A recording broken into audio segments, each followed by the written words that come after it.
편작 창공열전 동양의 인물과 옛 중국의 분위기로 꾸며줘. 중국 전국시대 사람 목숨이 파리처럼 여겨지던 시절. 그 혼란 속에 두 명의 괴짜가 나타났어. 한 사람은 죽은 자도 살리는 명이었고 한 사람은 사람 마음을 꿰뚫는 의술의 천재. 바로 편작과 창공, 세상을 놀라게 한 두 인물이야. 편작 본명은 진어린. 하지만 그 이름보다도 죽은 사람도 살렸다는 전설이 먼저 떠올라. 그는 어려서 장사를 하며 살았지. 그러다 우연히 한 노인을 만나 정신을 고요히 가다듬는 법을 배우게 돼. 그 후 그의 눈에는 사람의 병이 보이기 시작했어. 어느 날 그는 채나라 태자를 진찰해. 태자는 막 죽은 상태였지. 모두들 울부짖고 의사들도 손을 뗐어. 하지만 편작은 말했어. 아직 늦지 않았습니다. 그는 침을 놓고 약을 쓰고 차가운 몸을 따뜻하게 풀어. 그렇게 태자가 눈을 뜨자 모든 신하들이 기절할 뻔했지. 그의 명성은 전국에 퍼졌어. 하지만 신기하게도 그는 죽은 자를 살렸다는 소문이 돌기 시작하자 도망치듯 자리를 옮겨. 그건 아마도 그가 알고 있었기 때문일 거야. 사람은 기적보다 두려움을 먼저 느낀다는 걸. 편작의 가장 유명한 일화는 환우 채나라 왕을 만났을 때야.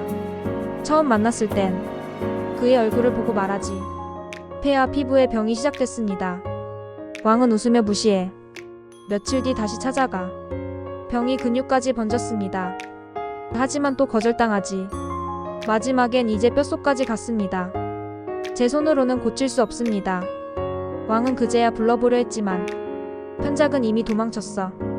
그리고 왕은 얼마 안 가 죽고 말지. 이 이야기는 단순한 교훈이 아니야. 편작은 병만 본 게 아니었어. 사람의 마음을 본 거야. 아직도 병이 아니라 믿는 자를 억지로 고칠 수는 없다는 걸 그는 너무 잘 알고 있었던 거지. 그리고 창공, 이름은 덜 알려졌지만 편작이 의술의 조상이라 불렀던 인물이야. 그는 병은 없을 때 다스리는 것이 최고의 의술이라 믿었지. 이미 아프고 나서야. 의사를 찾는 건 물을 마신 뒤 우물을 파는 것과 같다고 했어. 참고로 병이 없을 때 다스린다는 건 뭘까? 몸이 아프기 전에 미리 조심하고 마음이 병들기 전에 돌본다는 뜻이야.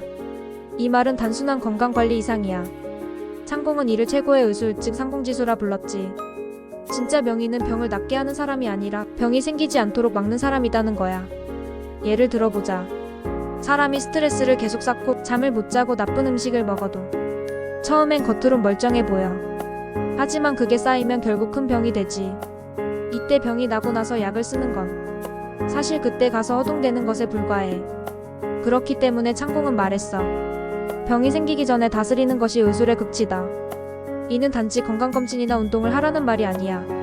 삶의 리듬을 알고 몸과 마음을 자연에 맞춰 조율하는 것. 마치 농사가 장마철 전에 밭을 다지는 것처럼 사는 것도 예방의 예술이 필요한 거야. 또 이런 말도 있어. 약을 먹기 전에 마음을 다스려라. 병의 절반은 마음에서 시작된다는 뜻이야. 사람과의 갈등, 욕심, 불안, 두려움. 이런 마음의 병이 몸을 무너뜨리지. 그래서 창공과 편작은 모두 마음을 보는 의사이기도 했던 거야. 결국 병이 없을 때 다스리는 건 몸과 마음을 들여다보고 무너지기 전에 가다듬는 삶의 자세야. 그리고 그게 수천 년 전부터 내려온 동양 의술의 진짜 핵심이지. 편작과 창공 둘 다 병보다 마음을 먼저 본 사람들이었어. 그들은 치료만 한 게 아니야. 그 시대 사람들에게 진정한 생명의 가치를 알게 해준 스승들이었지. 지금도 편작이 썼다는 52병방이란 의서가 남아있어. 그 속엔 단순한 치료법이 아닌 사람을 살리는 철학이 담겨있지. 지금 병이 있든 없든 이들의 이야기를 통해 몸과 마음을 돌아볼 수 있다면 그게 바로 우리가 사기열전을 읽는 이유일 거야. 이런 이야기 앞으로 더 듣고 싶다면 구독하고 함께 여행해보자.